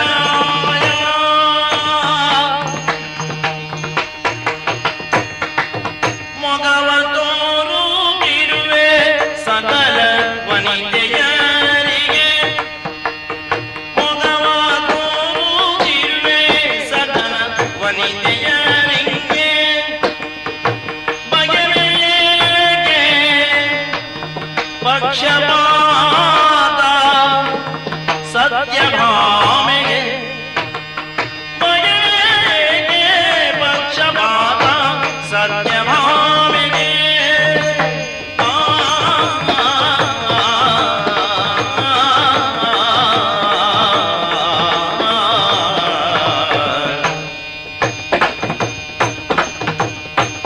ಮೊಗವ ತೋರುತ್ತಿರುವೆ ಸಕಲ ವನಿತೆಯರಿಗೆ ಹರಿಯೇ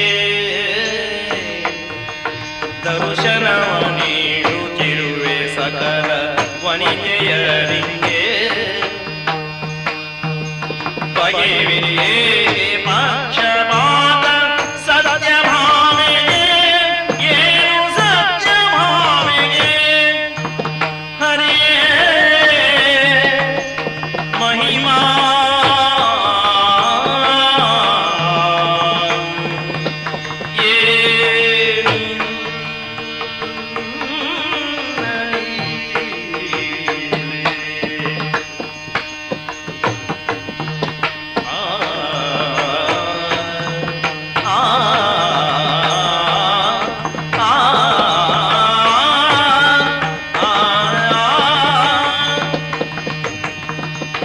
ಏನಿದು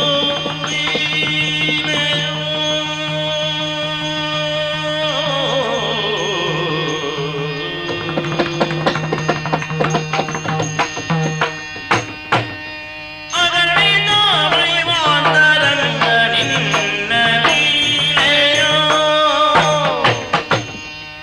ಹೇ ಅಗಣ್ಯನೇ ಅಪ್ರಮೇಯನೇ ನಾರದರೇ, ಅನಂತನೇ ಅನಾದಿಯೇ ಹ್ಮ್ ಅಘನಾಶನನೇ ಅಘಟಿತ ಘಟನಾ ಕರ್ತುವೆ ಹ ನೀನು ಅಗಣಿತ ಮಹಿಮಾನ್ವಿತನಯ್ಯ. ಹೇ, ಹ 16,008 ಮಡದಿಯರನ್ನು ಹ್ಮ್ ಏಕಕಾಲಕ್ಕೆ ಸಂತೃಪ್ತಿಯಿಂದ ಇರಗೊಡಬಲ್ಲವನು ಹೇಗೆ ಎನ್ನುವುದರ ಪ್ರತ್ಯಕ್ಷ ದರ್ಶನ ನನಗಾಯ್ತು. ಹ ನಿನ್ನ ಲೀಲಾ ವೈಭವವನ್ನು ಸಮೀಪದಿಂದ ಕಂಡು ಹ್ಮ್ ನಾನು ಧನ್ಯತೆಯ ಪೀಯೂಷವನ್ನುಂಡವನಾದೆ. ಹ ಸನ್ನಿಧಾನವೇ ಗು ತಪ್ಪು ತಿಳಿಬಾರದು. ಏನ್ ಹೇಳಿ? ಉಂಡ ಅನ್ನ ಉಂಡವನ ಬುದ್ಧಿಯ ಮೇಲೆ ತನ್ನ ಪರಿಣಾಮವನ್ನು ಮಾಡ್ತದೆ ಅಂತ ಒಂದು ನಂಬಿಕೆ ಉಂಟು. ಹ್ಮ್ ದೂರ್ವಾಸರಂತ ಮಹರ್ಷಿಗಳು ಇದಕ್ಕೆ ಹೊರತೇನೂ ಅಲ್ಲ ಅಂತೇಳಿ ಹಿಂದಿನ ಪ್ರಕರಣವೇ ಹೇಳ್ತದೆ. ಹ್ಮ್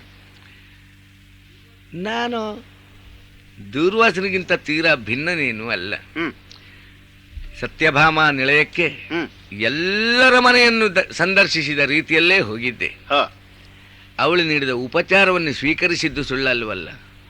ಹ್ಮ್ ಹ್ಮ್ ಆದ್ರಿಂದಲೇ ಹ್ಮ್ ಅದರ ಋಣ ಹ್ಮ್. ನನ್ನ ಬಾಯಿಂದ ಈ ಮಾತನ್ನು ಹೊರಡಿಸ್ತಾ ಉಂಟು. ಏನು? ಯಾಕಯ್ಯ? ಹ್ಮ್ ರೂಪಾನ್ವಿತೆ, ಹ್ಮ್ ಗುಣ ಸಮನ್ವಿತೆ, ಹ್ಮ್ ಸಾಹಸಿ, ಹ್ಮ್ ವಿದ್ಯಾವತಿ ಹ್ಮ್ ಆಗಿರುವಂತ ಆ ಸತ್ಯಭಾಮೆ ಹ ಅನವರತ ಕಣ್ಣೀರು ಕರೆಯುವಂತೆ ಮಾಡುವುದು ಹ್ಮ್. ನಿನಗೆ ಹೇಗೆ ಸಾಧ್ಯವೆನಿಸ್ತದೋ ನನಗೆ ಅರ್ಥವೇ ಆಗುವುದಿಲ್ಲ. ಉಳಿದೆಲ್ಲ ಮಹಿಳೆಯರ ಮನೆಯಲ್ಲಿ ಹ್ಮ್ ನಿತ್ಯೋತ್ಸವವನ್ನು ಏರ್ಪಡಿಸುತ್ತಿರುವ ನೀನು ಹ್ಮ್ ನಿನ್ನ ಸನ್ನಿಧಾನದ ಮೂಲಕ ಹ್ಮ್ ಆ ಸತ್ಯಭಾಮೆಯ ಮನೆಯಲ್ಲಿ ಯಾಕೆ ನೀನು ಕಾಣಿಸಿಕೊಳ್ಳುವುದಿಲ್ಲವೋ? ನಾರದರೆ ದಯವಿಟ್ಟು ಯಾಕೆ ಅನ್ಯಾಯ ಮಾಡ್ತಿ ಪುಣ್ಯಾತ್ಮ?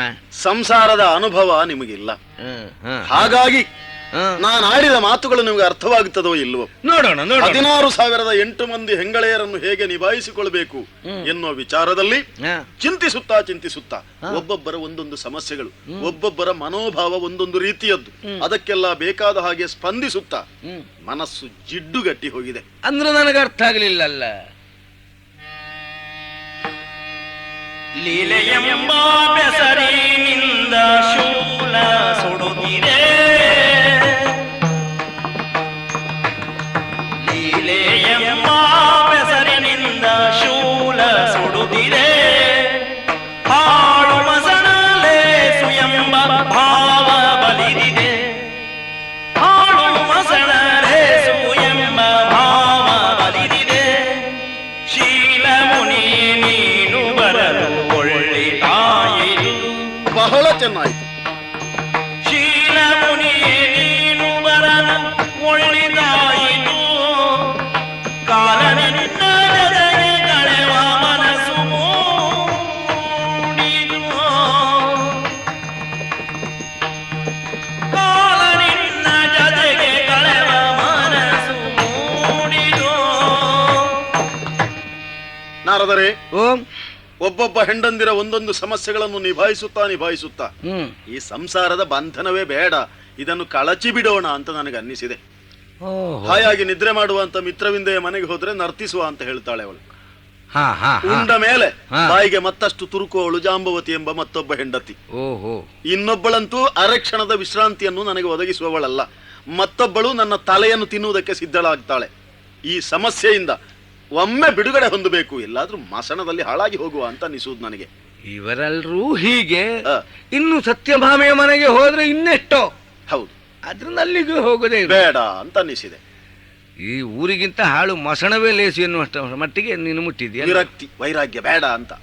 ಏನಪ್ಪ, ಆದ್ರೆ ಅಷ್ಟಕ್ಕೆ ಸತ್ಯಭಾಮೆಯ ಮನೆಗೆ ಹೋಗದೆ. ನೀವು ಬಂದದ್ದು ಬಹಳ ಚೆನ್ನಾಯ್ತು. ಯಾಕೋ ಈಗ ಬಾಕಿ ಸಮಸ್ಯೆಯೇ ನಮಗೆ ಬೇಡ. ಈಗ ನನ್ನ ಮನಸ್ಸಿನ ಸಮಾಧಾನಕ್ಕೆ ಬೇಕಾಗಿ ನೀವು ನಾನು ಸ್ವಲ್ಪ ಹೊತ್ತು ಪಗಡೆ ಆಡಿದರೆ. ಇದ್ದಾರಲ್ಲ ಸಾಕಷ್ಟು ಜನರು, ಆದ್ರೆ ಒಬ್ಬರು ನನ್ನ ಜೊತೆ ಪಗಡೆ ಆಡುವುದಕ್ಕೆ ಬರುವುದಿಲ್ಲ. ಯಾಕಂದ್ರೆ ನನ್ನ ಸಮಾನರವರಲ್ಲ ಎಂಬ ಕೀಳರಿಮೆ ಅವರನ್ನು ಬಾಧಿಸ್ತಾ ಇದೆ. ಅದು ಒಂದು ಹೌದು. ಒಡೆಯನೊಂದಿಗೆ ಆಳು ಎಂತು ಸಿದ್ಧನಾದ ಅನ್ನೋದು. ನೀವು ಹಾಗಲ್ಲ, ಲೋಕವಂದ್ಯರು. ನಾನು ಲೋಕವಂದ್ಯನಲ್ಲದೆ ಇದ್ರೂ ಇಲ್ಲಿದ್ದವರಿಗೆ ವಂದ್ಯನೇ ಹೌದು. ಹಾಗಾಗಿ ನಮ್ಮಲ್ಲಿ ಒಂದು ಸಮಾನತೆಯನ್ನು ಕಲ್ಪಿಸಿಕೊಂಡು ನಿನ್ನ ಪ್ರಸನ್ನಾರ್ಥವಾಗಿ ನಾನು ಸಿದ್ಧನಾಗಬೇಕು. ಸ್ವಾಮಿ, ನಿನ್ನೊಂದಿಗೆ ಆಡುವುದೇ ಒಂದು ಸೌಭಾಗ್ಯ ಅಂತ ತಿಳಿತೇನೆ. ಧಾರಾಳವಾಗಿ ತೆಗೆಸಯ್ಯ ಹಾಸಂಗಿಯನ್ನು ಹಾಕು, ದಾಳ ಆಡೋಣವಂತೆ. ಆದ್ರೆ ಒಂದು ಏನು, ಆಟವನ್ನು ಆಡಿದ ಮೇಲೆ ಅದಕ್ಕೊಂದು ಪಂಥ ಅಂತ ಬೇಕಾಗುತ್ತದೆ. ಪಂಥ ಇಲ್ಲದೆ ಇದ್ರೆ ಆಟಕ್ಕೆ ಉತ್ಸಾಹ ಇಲ್ಲ. ಹಾಗಾಗಿ ಸೋತವರು ಗೆದ್ದವರಿಗೆ ಏನನ್ನಾದ್ರೂ ಕೊಡುವುದು ಹೇಗೆ? ನಾನು ಎಲ್ಲ ಬಿಟ್ಟವ. ಆದ್ರೂ ಒಂದು ತಾಳ ತಂಬೂರಿ ಕೈಯೊಳಗೆ, ನಿನ್ನ ನಾಮ ಸ್ಮರಣೆ ಮನದೊಳಗೆ, ಇಷ್ಟೇ ನನ್ನ ಬಂಡವಾಳ. ಎಲ್ಲವನ್ನು ಬಿಟ್ಟವರು ಹೌದಾದ್ರು ನಿಮ್ಮತನ ಎನ್ನುವುದೊಂದು ಉಂಟೋ ಇಲ್ವೋ? ಹರಿದಾಸತ್ವ ಅಷ್ಟೇ. ಹೌದು. ಈ ಪಗಡೆಯಾಟದಲ್ಲಿ ನಾನು ಸೋತ್ರೆ ನಾನು ನಿಮ್ಮ ದಾಸನಾಗಿ ಬರುವುದು, ನೀವು ಸೋತ್ರೆ ನನ್ನ ದಾಸನಾಗಿ ಬರುವುದು ಹೇಗೆ? ಒಂದು ಕ್ಷಣ ಆಲೋಚನೆ ಮಾಡ್ತೇನೆ. ಯಾಕೆ? ನಾನು ಗೆದ್ದೇನಾದ್ರೆ ಶ್ರೀಕೃಷ್ಣ ಸಿಕ್ಕುವುದು, ನಾನು ಸೋತರೆ ಶ್ರೀಕೃಷ್ಣನದ. ನಾನು ಗೆದ್ರೂ ಲಾಭ, ಸೋತ್ರೂ ಲಾಭ. ಧಾರಾಳವಾಗಿ ಒತ್ತೆಯಾಗಿ ನಮ್ಮತನವನ್ನೇ ಇಟ್ಟುಕೊಂಡು ಆಡುವುದು. ಹೌದು, ಧಾರಾಳ. ಹಾಸಂಗಿಯನ್ನು ತರಿಸಿದ್ದೇನೆ, ದಾಳ ಸಿದ್ಧವಾಗಿದೆ, ಆಡೋಣ.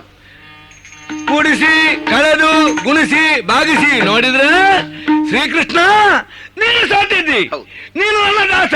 ಹಿಡಿತಾಳ, ಹಿಡಿದೆ, ಹೊಡಿ ತಂಬೂರಿ, ಹೊಡಿತೇನೆ, ಸಾಗಲಿ ನಮ್ಮ ಪ್ರಯಾಣ. ಇನ್ನು ನಿನಗೆ ನಿನ್ನ ಮನೆ ಇಲ್ಲ. ಆದ್ರೆ ಒಂದು, ಏನು? ನಿಮ್ಮ ದಾಸನಾದ್ದೇನೋ ಹೌದು, ನಾ ಹೇಳಿದ ಕೆಲಸವನ್ನು ಮಾಡಿಕೊಂಡು ಸಾಗಬೇಕು. ನೀನು ಕಿಂಕರ. ಹೇಳಿದ ಕೆಲಸ ಮಾಡುವುದಕ್ಕೆ ನಾನು ಬದ್ಧ, ನನ್ನ ಹೊಟ್ಟೆ ತುಂಬಿಸುವುದಕ್ಕೆ ನೀವು ಹೊಣೆಗಾರ. ಅದು ಒಂದು ಹೌದು. ಆದ್ರೆ ನಿನ್ನ ಹೊಟ್ಟೆಗೆ ಏನು ಕೊಡ್ಲಿ ಹೇಳುದೇ ಸಮಸ್ಯೆ. ನಾವೆಲ್ಲ ಅಲ್ಪೋಪಹಾರಿ, ನಮ್ಗೆ ಅದು ಸಾಕಾಗ್ಲಿಕ್ಕಿಲ್ಲ. ಅದು ಸತ್ಯ. ಯಾಕಂದ್ರೆ ನೀನು ದಾಮೋದರನು. ನಿನ್ನ ಹೊಟ್ಟೆಯನ್ನು ಬಿಗಿಯುವುದಕ್ಕೆ ತಂದ ಹಗ್ಗ ಎಷ್ಟು ದೊಡ್ಡದಾದ್ರೂ ನೀನು ಆ ಹಗ್ಗ ತಂದ ಕೂಡಲೇ ನಿನ್ನ ಹೊಟ್ಟೆಯ ದೊಡ್ಡದಾಗಿ ಪರಿಣಮಿಸ್ತಿತ್ತು ನಿನ್ನ ಅಮ್ಮನಿಗೆ. ಆದ್ರಿಂದ ನಿನ್ನ ಹೊಟ್ಟೆ ತುಂಬಿಸ್ಲಿಕ್ಕೆ ಇನ್ನಿರುವ ದಾರಿ ಒಂದೇ, ಲೋಕ ಸಂಚಾರದಲ್ಲಿ ಭಿಕ್ಷಾಟನ. ಮೊದಲು ನಿನ್ನ ಊರಿನಲ್ಲೇ ನಿನ್ನ ಬಗೆಗಿನ ಅಭಿಮಾನದಿಂದ ಭಿಕ್ಷೆ ಹೆಚ್ಚಿಗೆ ಸಿಕ್ಕಿತು ಹೇಳುವ ವಿಶ್ವಾಸ ಉಂಟು. ಸಾಗಲೇ ನಮ್ಮ ನೀವೇ ಬಿಡ್ತೀರಿ ಅಂತಾದ್ರೆ ಮತ್ತೆ ನನಗೇನು? ಅದು ಸತ್ಯ. ಭವತಿ ಭಿಕ್ಷಾಂ ದೇಹಿ, ಭವಾನ್ ಭಿಕ್ಷಾಂ ದದಾತು. ನುಡಿಯನ್ನು ಆಲಿಸಿಕೋ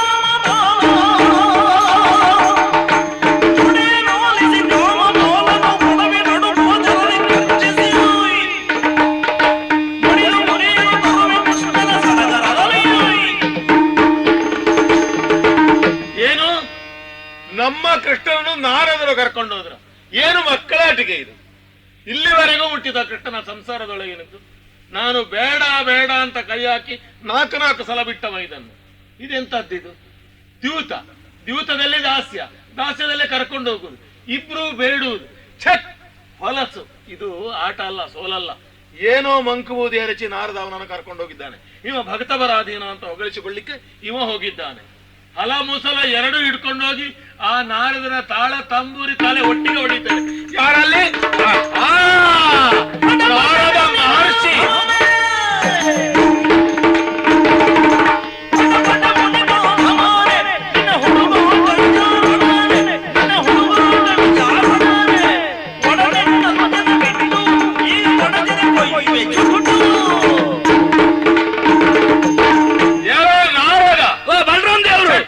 ಭವತಿ ಭಿಕ್ಷಾಂ ದೇಹಿ ಭವಾನ್ ಭಿಕ್ಷಾ. ಕೃಷ್ಣ ಸ್ವಲ್ಪ ಬಿಕ್ಕೆ ಬೇಡ, ಇವ ಕೊಡ್ಲಿಕ್ಕೆ ಬಂದವ. ಮನೆಗೆ ಹೋಗ್ಬೇಕು ನಾರದ. ಹೌದು. ಅದಕ್ಕೆ ಇನ್ನೊಂದು ಅರ್ಥ ಉಂಟು. ಏನು? ಅದೇ ಮಾಡ್ತೇನೆ ಈಗ. ಯಾವುದು? ತೆಗಿತೇನೆ, ಕಳಿಸ್ತೇನೆ ನಿನ್ನ ಹಲ್ಲು. ಅಯ್ಯೋ ನಾರದ ಮುನಿಪನೋ ನೀನು ಋಷಿಯ ಮುನಿಯ. 3 ಮುಕ್ಕಾಲುಗಳಲ್ಲಿ 3 ಲೋಕ ಸಂಚಾರ ಮಾಡ. ಹೌದು ಸ್ವಾಮಿ. ಯಾರನ್ನು ಕರ್ಕೊಂಡದ್ದು ನೀನು? ಶ್ರೀಕೃಷ್ಣ ಆಳು. ಬಲರಾಮನ ತಮ್ಮನನ್ನು. ನನ್ನ ಆಳು. ನೀನು ನನ್ನ ಆಳು ಒಪ್ಪಿಸಿಕೊಂಡಿದ್ದಾನೆ. ಬಡಿತೇನೆ. ತಾಳವ ತಂಬೂರವ. ಇನ್ನು ಮುಂದೆ ಭಕ್ತಿ ಮಾರ್ಗ ಇಲ್ಲ, ಕೃಷ್ಣ ಭಕ್ತಿ ಇಲ್ಲ, ಯಾವುದಿಲ್ಲ. ಎಂತದು?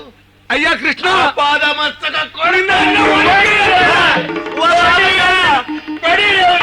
ಅಣ್ಣ, ಕೃಷ್ಣ ಇದನ್ನ ಸರಿ ಉಂಟ ನಿನಗೆ? ನಾನಾಗಿ ಒಪ್ಪಿಕೊಂಡಾಗಿದೆ ಈ ದಾಸ್ಯವನ್ನು. ನೀನು ಹುಚ್ಚ, ಅವನಿಗೆ ಒಳ್ಳೇದಾಯ್ತದು. ಬರಿದೇ ಈ ಮುನಿಪನನ್ನು ಹೊಡೆದು ಯಾಕೆ ಪಾಪ? ನಿನಗೆ ಹೊಡಿತೇನೆ ಈಗ. ನನಗೆ ಹೊಡೆದ್ರು ಅಡ್ಡಿ ಇಲ್ಲ. ನಮ್ಮ ಸತ್ತು ಸರಿ ಇದ್ರೆ ಅಲ್ವಾ? ಅದು ವಿಷಯ ಬೇರೆ. ನನಗೆ ವಿಷಯ ನಾನು ಗೆದ್ದದ್ದಲ್ಲ ಪುಣ್ಯಾತ್ಮ, ನಿನ್ನ ತಮ್ಮ ಸೋತದ್ದು. ಅಂತೂ ಇಷ್ಟು ಮಾತಾಡಿ ಮುಗಿಲಿಲ್ಲಲ್ಲ ನೀನದು? ಮುಗಿಯಿತು. ಎಂತದ್ದು? ಓ ಬಾವಯ್ಯ, ಮಾವಯ್ಯ ಸತ್ತ. ಅಯ್ಯೋ ನೀವು ಯಾಕೆ ಸಿಟ್ ಆಗ್ತಾ ಇದ್ದೀರಿ? ನಿನಗೆ ಕೊಡಬೇಕು ನಾಕೀಗ ಮಾವಿನ ಸೊಪ್ಪಿನಲ್ಲಿ. ಹಾಗಲ್ಲ ಬಾವ, ವಿಷಯ ನಾರದರದ್ದು ತಪ್ಪಿಲ್ಲ, ನನ್ನವರದ್ದು ತಪ್ಪಿಲ್ಲ. ನೀವೇ ತಪ್ಪು ಕಲ್ಪನೆ ಮಾಡ್ಕೊಂಡು ಅಷ್ಟು ಮಾಡಿ ತಪ್ಪು ನನ್ನದಲ್ವಾ? ಅಲ್ಲ, ನಿಮ್ಮದಲ್ಲ. ಅವಳು ಕೊಟ್ಟ ಉಪಚಾರ ಸ್ವೀಕರಿಸಿ ನನ್ನಿಂದ ಆದದ್ದಿದ್ದು. ಅವಳಿಗೆ ಬೇಕಾಗಿ ಇಷ್ಟು ಮಾಡಿ ಕಡ್ದದ್ದು. ಎಂತದು ಕಲ್ಪನೆ ನೀನದು? ಮತ್ತೇನಲ್ಲ, ಅವರ ಮುಖದರ್ಶನ ಮಾಡಿಸ್ತೇನೆ ಅಂತ ನಾರದರು ಹೇಳಿದ್ದು. ಅವರು ನನ್ನ ಮನೆ ಕರ್ಕೊಂಡು ಬರ್ಲಿಕ್ಕೆ ನಿನಗೆ ಅಷ್ಟು ಕೆಲ್ಸವ? ನನ್ನ ಹತ್ರ ಹೇಳಿದ್ರೆ ಹಿಡ್ಕೊಂಡು ಬರೋದಿಲ್ಲ 1 ನಿಮಿಷದಲ್ಲಿ ನಾನು. ಅಲ್ಲ, ಅದು ಸರಿ. ನಾರಾಯಣನ ಸಹಾಯವ ನಿನಗೆ? ಈಗ ನಮ್ಮ ಮನೆಗೆ ಬಂದಾಗ ಒಂದು ವಿಷಯ ಹೇಳಿದೆ ಅಷ್ಟೇ, ನಾನು ಅವರನ್ನು ಕರೆದುಕೊಂಡು ಬರ್ತೇನೆ. ವ್ಯವಸ್ಥೆ ಮಾಡ್ತೀರಾ? ಮಾಡ್ತೇನೆ. ಇದು ಮರ್ಯಾದೆ ಇಲ್ಲದವರು ಅಂತಿದ್ದಾರೆ. ಒಂದು ಕೃಷ್ಣ ಮತ್ತೊಂದು ದೇವರು. ಮರ್ಯಾದೆ ಮೀರಿದವರ, ಮಾನಕ್ಕೆ ಸಿಕ್ಕದವರ. ಮರ್ಯಾದಷ್ಟು ಬರಬಾರ್ದು ನೀವು. ವ್ಯವಹಾರ ನಮಗ ಇವನದ ಆಗ್ಲಿಕ್ಕೆ ನಾರದ್ರೆ ಅಮ್ಮ ಬಹಳ ಉಪಕಾರ ಮಾಡಿದ್ರಿ. ನೀನೊಂದು ಉಪಕಾರ ಮಾಡಮ್ಮ. ಏನು? ಈಗ ಕೃಷ್ಣ ನನ್ನ ದಾಸ್ಯವನ್ನೊಪ್ಪಿ ಬಂದಿದ್ದಾನೆ. ನಾನು ಅವನನ್ನು ಕಟ್ಟಿಕೊಂಡದಲ್ಲ, ಅವನದ್ದೇ ಸ್ವತಂತ್ರ ಇಚ್ಛೆ ಅಂತ ನಾನು ಈಗಲೂ ತರ್ಕಿಸ್ತಾ ಇದ್ದೇನೆ. ನನಗೊಮ್ಮೆ ಇವನ ದಾಸ್ಯದ ಬಿಡುಗಡೆ ಮಾಡಿಸಿಕೊಡಮ್ಮ.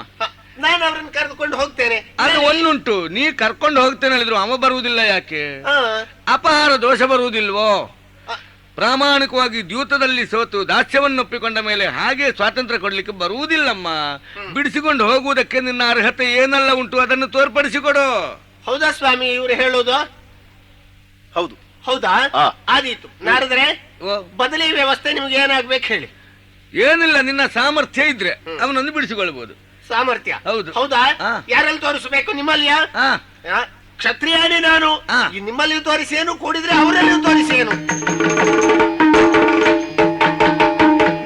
ಆಯ್ತಾ? ಈಗೇನಾಯ್ತು? ನರಕಾಸುರನನ್ನು ಕೊಂದ ಶೌರ್ಯ ಇದೆಯಾ? ಪಾರಿಜಾತ ತಂದ ಧೀಮಂತಿಕೆ ಅಂದ್ರೆ ಇದೆಯಾ?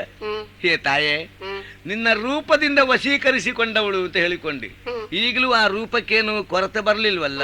ಎಲ್ಲೋಯ್ತಾ ಆ ರೂಪ? ವಶೀಕರಣ ಆಗಲಿಲ್ಲ. ನಿನ್ನ ವಿದ್ಯಾವಂತಿಕೆಯಿಂದ ಸಾಧ್ಯ ಅಂತ ಹೇಳಿದಿ, ಆಗಲಿಲ್ಲ. ನಿನ್ನ ಸಾಹಸ ಅಂತ ಹೇಳಿದಿ, ಅದು ಸುಳ್ಳಾಯ್ತು. ಇನ್ನಿರುವ ದಾರಿ ಒಂದೇ. ಹೇಳಿ ನಾರದ್ರೆ.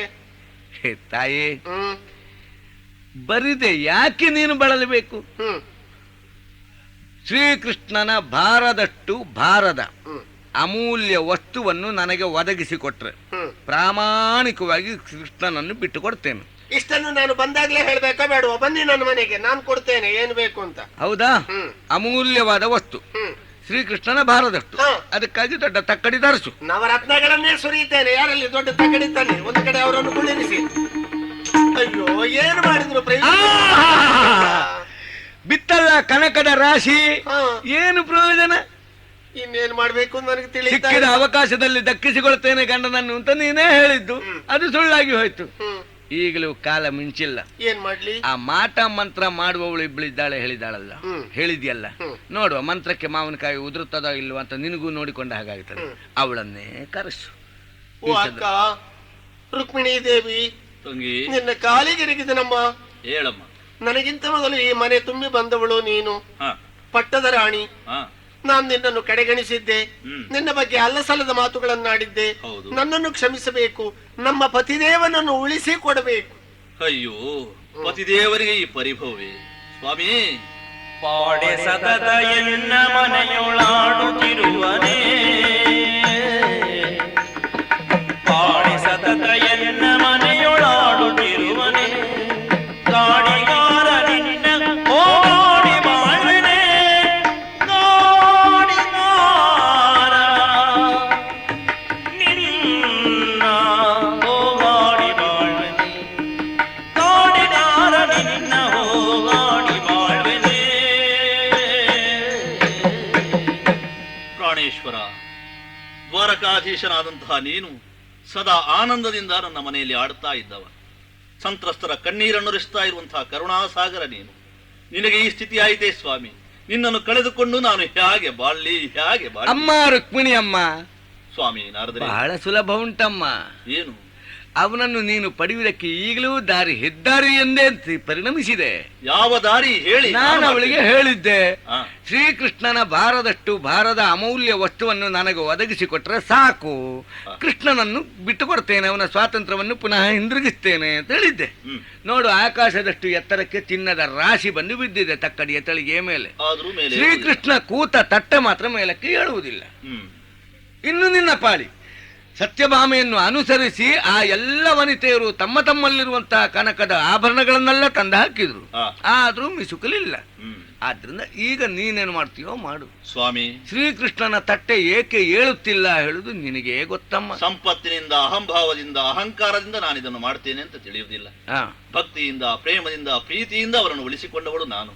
ನಾನೀಗಲೂ ಅದನ್ನೇ ನನ್ನ ಪ್ರೀತಿಯ ಸಂಕೇತವಾಗಿ ಇದು ಒಂದು ದಳ ಶ್ರೀ ತುಳಸಿ, ಅದನ್ನೇ ತಕ್ಕಡಿಯ ಮೇಲಿಟ್ಟಿದ್ದೇನೆ.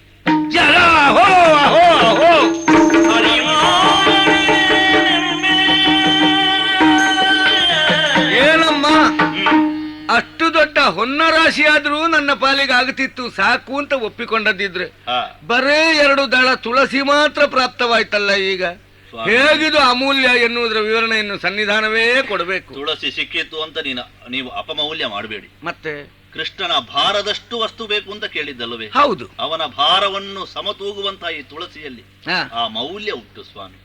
ಪ್ರಸನ್ನತೆಯಿಂದ ಪ್ರಸಾದ ರೂಪವಾಗಿ ಕೊಟ್ಟ ದಳ ಇದು. ಶ್ರೀಕೃಷ್ಣನ ಪ್ರಸನ್ನತೆಯಿಂದಲೇ ತುಳಸಿಯ ದಳಕ್ಕೆ ತಾನು ಸಮವಾದದ್ದು. ಅವನು ಹಗುರವಾದದ್ದು ನನ್ನ ಪ್ರೀತಿಗೆ, ನನ್ನ ಭಕ್ತಿಗೆ. ಪ್ರಸನ್ನತೆಯ ಪ್ರತೀಕವಾಗಿ ಕೊಡಲ್ಪಡುವ ವಸ್ತು ಪ್ರಸಾದವೆಂದು ಪರಿಣಮಿಸಲ್ಪಡ್ತದೆ ಅಲ್ವೇ? ಹಾಗಾದ್ರೆ ಭಗವಂತನ ಪ್ರಸಾದ ಅಮೂಲ್ಯವಾದದ್ದು ಅನ್ನುವಾಗ ನನಗಿದುವೇ ಸರಿಯಾದದ್ದು. ಅಮ್ಮ ಸ್ವಾಮಿ, ರುಕ್ಮಿಣಿ ಅಮ್ಮ, ಇದು ಅವಳಿಗೆ ಗೊತ್ತಾದ್ರೆ ಸಾಕು. ಸನ್ನಿಧಾನವೇ ಏನು ಸ್ವಾಮಿ? ದೇವೇಂದ್ರನ ಜಿಜ್ಞಾಸೆಗೆ ಸಮರ್ಪಕವಾದ ಉತ್ತರ ನನಗೆ ಈಗ ಲಭ್ಯವಾಯ್ತಲ್ಲ. ಸತ್ಯಭಾಮ, ಭಕ್ತಿ ಪ್ರಿಯೋ ಕೇಶವ ಭಕ್ತ್ಯಾ ತುಷ್ಯತಿ ನತು ಗುಣೈಃ ಭಕ್ತಿ ಪ್ರಿಯೋ ಕೇಶವ. ಈ ಕಡು ಸತ್ಯ ನಿನ್ನ ಪಾಲಿಗೆ ತಿಳಿದು ಹೋಗಲಿ, ನಿನ್ನ ಮೂಲಕವಾಗಿ ಪ್ರಪಂಚದ ಅಜ್ಞರು ತಿಳಿದುಕೊಳ್ಳಿ ಹೇಳುವುದಕ್ಕೆ ಬೇಕಾಗಿ ನಾನಿಲ್ಲಿಯ ತನಕ ಬಂದದ್ದಮ್ಮ. ಗೊತ್ತಾಗುವಾಗ ಹೊತ್ತಾಯ್ತು. ಹೋಗಿ ಬರ್ತೇನೆ ಮಹಾಪ್ರಸಾದ ಸಿಕ್ಕಿದ ಸಂತೋಷದೊಂದಿಗೆ. ಒಳ್ಳೆಯದು. ಅಷ್ಟಮಾಂಗನೆಯರು ಅನ್ಯೋನ್ಯವಾಗಿರೋಣ.